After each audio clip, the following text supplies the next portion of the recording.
Well, they say never judge a book by its cover, but I got attracted to Ocean Vuong's book On Earth We're Briefly Gorgeous for exactly that reason. Published in 2019, the book is structured as a letter written by Little Dog, who is a young Vietnamese American author, to his mother who cannot read.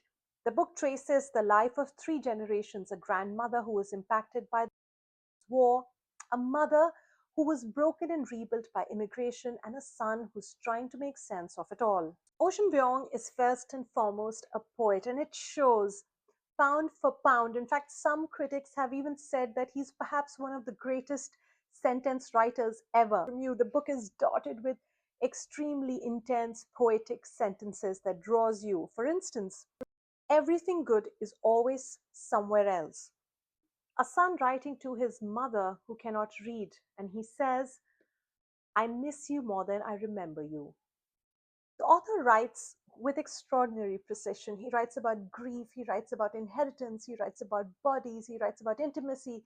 But here is where readers are squarely divided. While there are some who are flawed by his lyricism, there are others who find his prose absolutely exhausting. The structure of the narrative is deliberately disorienting. It moves from one era to another, from one moment to another, from one emotion to another.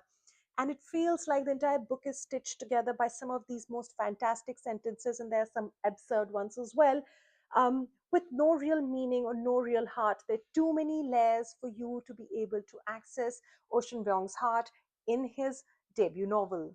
Ocean Vuong's book was received with significant acclaim.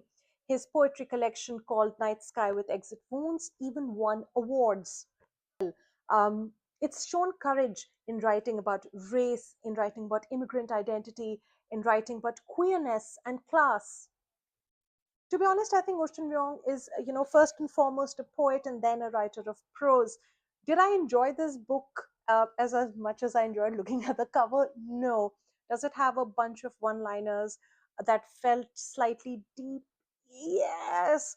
Does it have a bunch of one-liners that I completely mocked and laughed at? Also, yes. Has the immigrant or the queer immigrant experience been written off or performed extensively? Also, yes. So there's nothing new here. But having said that, if you've read On Earth We're Briefly Gorgeous, then do share your views on it and let me know what you thought of the book. Thank you for watching.